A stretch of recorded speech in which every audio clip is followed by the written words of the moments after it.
So hey guys, how you all doing. तो finally मैंने इस साल की दो सबसे बड़ी फिल्म या फिर दो हाईली एंटिसिपेटेड फिल्में थी उन्हें देख लिया है एंड सैडली दोनों की दोनों काफ़ी डिसअपॉइंटिंग निकली। डिसअपॉइंटिंग टू एक्सटेंट कि मज़ा आया ही नहीं यार। इन फिल्मों को लेके जो एंटिसिपेशन था, जो एक्साइटमेंट था एंड जो हाइप बिल्डअप किया गया था, it could not live up to that. इन दोनों फिल्मों को आपको फिर से देखने का मन बिल्कुल नहीं करेगा, दैट्स द फैक्ट। बिकॉज कुछ था ही नहीं जो आप अपने साथ लेके जाओ कि इसको वापस रिविजिट करते हैं। ऐसा कुछ वाव मोमेंट लगा ही नहीं। सी, अच्छे सीन्स थे, अच्छे मोमेंट्स थे, बट वो कहते हैं ना मनी शॉट आया नहीं, वो क्या था, क्या देख लिया, ऐसा कुछ फील हुआ ही नहीं। It was very mediocre and very basic. और देखा जाए तो इन दोनों फिल्मों के पास सब कुछ था, बड़ा स्टार कास्ट, बड़ा बजट एंड बड़ा scale, but still they could not make it. It was pure waste of opportunity. बस एक बड़ी फिल्म, बड़े बजट, बड़े स्टार कास्ट के साथ बनाना था तो जस्ट फॉर द सेक बना दिया है। इमोशनल स्टैंड पॉइंट से देखा जाए तो ये दोनों ही फिल्में ऑडियंस के साथ कनेक्ट कर ही नहीं पाती। आपको कहीं पे ऐसा फील नहीं हुआ कि आप किसी एक कैरेक्टर के लिए केयर करो। इट वॉज जस्ट लाइक कि दोनों फिल्मों में सीरीज ऑफ इवेंट्स होते जा रहे थे, दैट्स इट। एंड अलग अलग सीरीज ऑफ इवेंट्स को एक साथ जोड़ के एक फिल्म बना दिया। बात करने के लिए अब काफ़ी सारी चीज़ है, बिकॉज इन दोनों फिल्मों को कंसिडर किया जा रहा था कि ये 1000 CR का बॉक्स ऑफिस कलेक्शन टच करेंगी, जो कि अब पॉसिबल नहीं लग रहा है। कि पॉसिबल है ही नहीं। सो डिस्कस करते हैं one by one. To start off with हम कूली के साथ बात करेंगे, बिकॉज कूली मूवी से मुझे पर्सनली काफ़ी ज़्यादा एक्सपेक्टेशन थी एंड मुझे लगा था यार कि इन टर्म्स ऑफ कंटेंट ये फिल्म फाड़ देगा। बॉक्स ऑफिस नंबर तो सेकेंडरी आया था, ऑडियंस एक्सेप्ट करेगी नहीं करेगी, पर कंटेंट वाइज वो तो डायरेक्टर का गेम है। वहाँ पे मुझे लगा था कि ये फिल्म फाड़ देगी, बट वहाँ पे सबसे ज़्यादा डिसअपॉइंट करती है। अब वो डिसअपॉइंटमेंट का एक मेजर रीज़न ये है कि एक्सपेक्टेशन बहुत ज़्यादा हाई थी मेरी। एक्सपेक्टेशन थोड़ी कम होती तो it would have been a good film और डिसेंट फिल्म लगती। बट जब एक्सपेक्टेशन ही आपकी काफ़ी ज़्यादा हाई होती है और वो उसके आसपास भी नहीं पहुंच पाता, क्रॉस करना छोड़ो, अगर उसके आसपास भी नहीं पहुंच पाता तो फिल्म आपको डिसअपॉइंटिंग लगती है। और एक और गलती ये हो गई थी कि मैं एक प्रीसेट नोशन के साथ गया था, फिल्म के रिव्यू ऑलरेडी देख लिए थे। कूली मूवी के रिव्यू मैंने ऑलरेडी देख लिए थे and it was not good. तो वो एक प्रीसेट नोशन बन गया था माइंड के अंदर और फिर मैं फिल्म में कमियां ढूंढने लग गया। That was my first mistake. कभी भी आप कोई भी इवेंट फिल्म देखने जा रहे हो and you are highly excited for it, तो रिव्यू मत देखना, just go for it. Because review देखकर आपका एक्सपीरियंस खराब होगा। एक्सपीरियंस खराब क्यों होगा? बिकॉज जब भी आप एक प्रीसेट नोशन के साथ कोई चीज़ करने जाते हो, आप उसमें कमियां ढूंढने लग जाते हो। रियल लाइफ में भी ये चीज़ आप ऑब्जर्व करना। आप किसी पर्सन को फर्स्ट टाइम मिलने जा रहे हो एंड किसी सेकंड पर्सन ने उस पर्सन के बारे में आपको कुछ नेगेटिव्स बताया, तो आप उसकी हर बात में उन नेगेटिव चीज़ों को पॉइंट आउट करने लग जाओगे। और ये होता है, दैट्स हाउ ह्यूमन वर्क्स। फिर उसके बाद भी फिर मुझे कहीं भी इंप्रेस नहीं कर पाई कि यार मज़ा आ गया, देखकर मज़ा आ गया वेंडी, फिर से एक बार देखना चाहूँगा, ऐसा कहीं फील नहीं हुआ। सेइंग दैट ऐसा नहीं था कि फिल्म में कहीं भी अच्छे मोमेंट्स थे नहीं। देयर वर फ्यू मोमेंट्स, कुछ सीन्स जो मुझे अच्छे लगे, जिसमें सबसे पहला जो चीज़ मुझे बहुत अच्छा लगा वो था उपेंद्र सर की जब एंट्री होती है उस टाइम पे जो BGM यूज़ किया गया था। डैम यार, मज़ा आ गया, दिल खुश कर दिया वो BGM ने। ऐसा लग रहा था कि वो कंप्लीटली जस्टिफाई कर रहा था उपेंद्र सर के कैरेक्टर के साथ। लाइक जितना मैं उनको जानता हूँ, जितना मैंने उनकी फिल्मोग्राफी देखी है, उस हिसाब से वो BGM उनको प्रॉपरली सूट करा था। ऐसा लग रहा था कि उनकी किसी फिल्मोग्राफी का वो BGM उठाकर लगाया है। अगर मुझसे आप पूछोगे कूली मूवी का बेस्ट क्या था, उपेंद्र सर की एंट्री पे जो BGM यूज़ किया गया था, that was a 10 out of 10। उसके अलावा नागार्जुन सर का जो कैरेक्टर था वो भी मुझे बहुत ही ज़्यादा बैड एस एंड स्टाइलिश लगा। यार पूरे फिल्म के अंदर अगर कोई बंदा स्टैंड आउट कर रहा था इन टर्म्स ऑफ प्रेजेंटेशन, तो वो नागार्जुन का कैरेक्टर था। He was looking just fabulous. I don't know ये कैसा साउंड करेगा, बट मुझे वो रजनीकांत सर की फिल्म कम और शोबिन की फिल्म ज़्यादा लग रही थी। यार बंदा हर दूसरे सीन में स्क्रीन पर आ जाता है। पता नहीं, अगर किसी ने एक सिनेफाइल ने कैलकुलेट किया तो वैसे कैलकुलेट करना कि रजनीकांत सर का स्क्रीन टाइम ज़्यादा था या फिर शोबिन का। बिकॉज मुझे ऐसा लगा था कि शोबिन शायर का स्क्रीन टाइम ज़्यादा है फिल्म के अंदर, और वो लिटरली रजनीकांत सर की फिल्म कम और शोबिन शायर की फिल्म ज़्यादा लग रही थी मुझे। और जहाँ तक बात है रजनीकांत सर की, तो जो वर्क उन्हें असाइन किया गया था उन्होंने उसके साथ कंप्लीट जस्टिस किया। ऐसा नहीं बोल सकता कि कुछ बहुत ही ज़्यादा माइंड ब्लोइंग किया, बिकॉज वो सही नहीं होगा।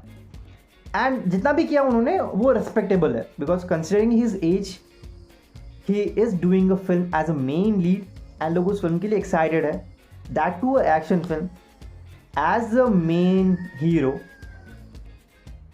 It's commendable. तो वहाँ पे तो मैं जज करूँगा ही नहीं, बट फिल्म के पॉइंट्स नेगेटिव हाईलाइट ज़रूर करूँगा। फिल्म का जो सबसे मेजर ड्रॉबैक था वो था फिल्म इमोशनली कहीं आपको एंगेजिंग लगती ही नहीं है। आप किसी भी कैरेक्टर के साथ कनेक्ट नहीं कर पाओगे, या फिर आप किसी भी कैरेक्टर के लिए फील नहीं कर पाओगे यार इसकी जान नहीं जानी चाहिए, ये बच जाना चाहिए, इसका जो भी गोल है वो अचीव हो जाना चाहिए। ऐसा आप कहीं पे कनेक्ट कर ही नहीं पाते हो। इट वॉज जस्ट लाइक कि सारे कैरेक्टर्स बस ऐसे ही है, अब वो किसी भी कैरेक्टर के लिए फील ही नहीं होगा। और सेम वॉर 2 के साथ भी था, वो भी इमोशनली कहीं भी एंगेजिंग लगती नहीं है, किसी भी कैरेक्टर के साथ आप कनेक्ट नहीं कर पाते हो, जिस वजह से जब स्टेक्स हाई होते भी है तो आपको कुछ फील नहीं होता यार इसकी जान जा रही, जाने दो, it doesn't matter, we don't care and it doesn't even affect us, ऐसा था वो। सो कूली मूवी का कंपैरिजन डेफिनेटली विक्रम मूवी के साथ होगा, because it is very evident कि सेम टेम्पलेट फॉलो किया गया है। इवन जेलर के साथ भी कंपेयर किया जाएगा, वो ब्रिंगिंग द लेजेंड्स टुगेदर वो वहीं से उठाया हुआ है। बट फ़र्क बस इतना है कि जेलर और विक्रम में उनका इमोशन वर्क कर रहा था, वो कूली के केस में मिसिंग है, इमोशन वर्क कर ही नहीं रहा है। उसके अलावा भी उन दोनों फिल्म में बहुत सारे वाव मोमेंट्स या फिर मनी शॉट थे, सरप्राइजिंग मोमेंट्स थे। बट कूली के केस में उनका जो भी वाव मोमेंट या फिर उनका जो मनी शॉट था वो ऑलरेडी हमने उनके प्रमोशनल कैंपेन में देख लिया था, तो फिर थिएटर में एक्सपीरियंस करने के लिए कुछ बचा ही नहीं था।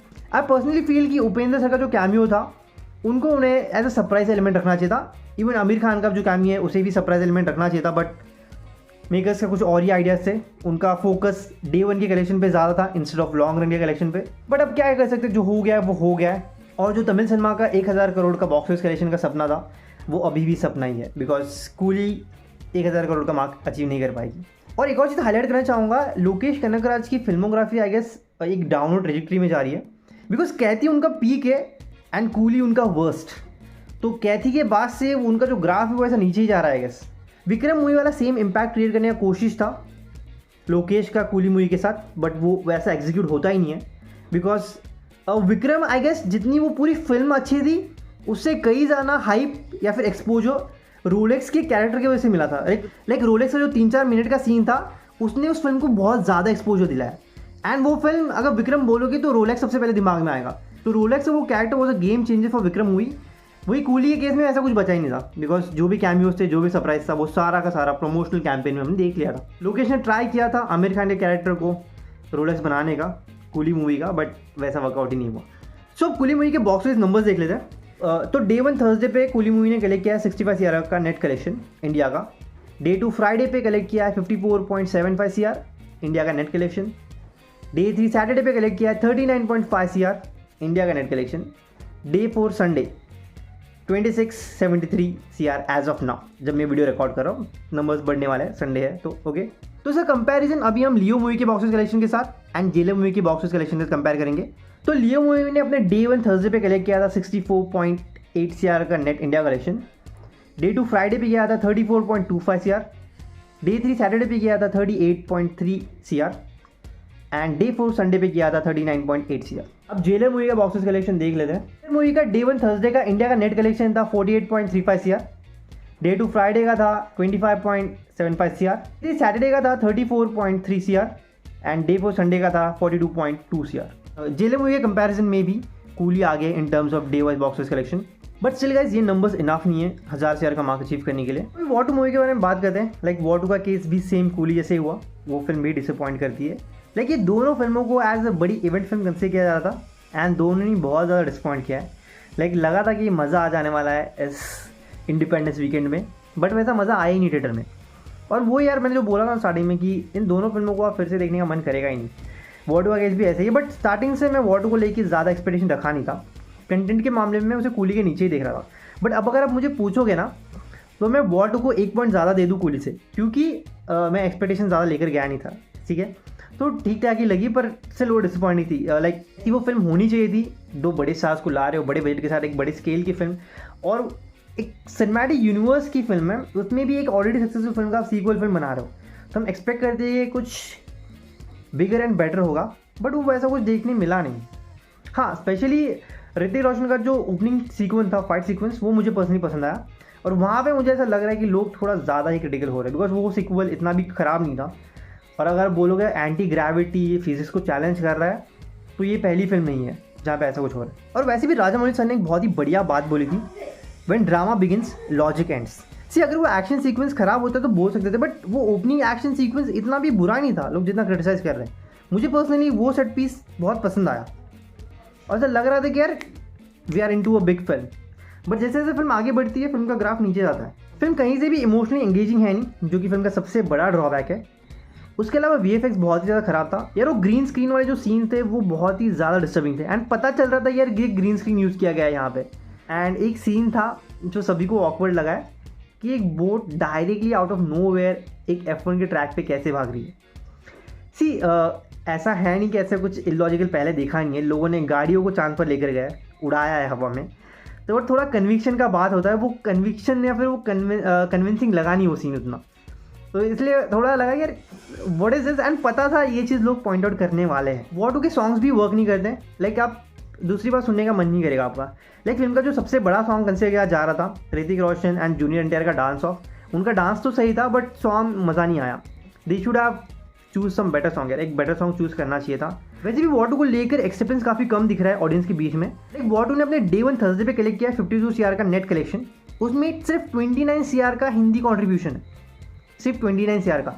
जहां वॉर 1 ने अपने डे 1 वेडनेसडे पे कलेक्ट किया था 53.35 CR का नेट कलेक्शन। उसमें हिंदी कॉन्ट्रीब्यूशन था 51.66 CR का। आप देख रहे हो कितना बड़ा डिफरेंस है। वॉर 1 का तेलुगु कॉन्ट्रीब्यूशन था 1.05 CR और वॉर 2 का तेलुगु कॉन्ट्रीब्यूशन है डे 1 पर 22.75 CR, जो कि बहुत ही ज़्यादा मैसिव एंड सरप्राइजिंग है। लिटरली ये बहुत ही ज़्यादा शॉकिंग है, बिकॉज इससे पहले किसी भी बॉलीवुड मूवी को लेकर साउथ के साइड से इतना बड़ा कॉन्ट्रीब्यूशन देखने नहीं मिला है। लाइक 22.75 CR डे 1 का कलेक्शन आया है तेलुगु लैंग्वेज से, विच इज़ एक्चुअली सरप्राइजिंग। और ये चीज़ मुझे स्टार्टिंग से फील हो रहा था वॉर 2 के लिए अगर कोई गेम चेंजर होगा तो वो जूनियर NTR उनका फैन बेस होगा। लाइक तेलुगु ऑडियंस से जो कॉन्ट्रीब्यूशन आने वाला है बॉक्स ऑफिस नंबर्स में, वो ही इसके बॉक्स ऑफिस पे इम्पैक्ट डालेगा। अदरवाइज ये बॉक्स ऑफिस पे एवरेज ही परफॉर्म करती है। जूनियर NTR के प्रेजेंस के बिना मैं पहले भी इमेजिन नहीं कर पा रहा था वॉर 2 को 1000 करोड़ का बॉक्स ऑफिस कलेक्शन देखते हुए। सो जूनियर NTR का प्रेजेंस इस फिल्म के लिए बहुत ज़्यादा इंपैक्टफुल है। वॉर 2 ने अपने डे 2 फ्राइडे पे कलेक्ट किया है 57.35 CR। उसमें हिंदी कॉन्ट्रीब्यूशन रहा है 44.5 CR एंड तेलुगु कॉन्ट्रीब्यूशन रहा है 12.5 CR।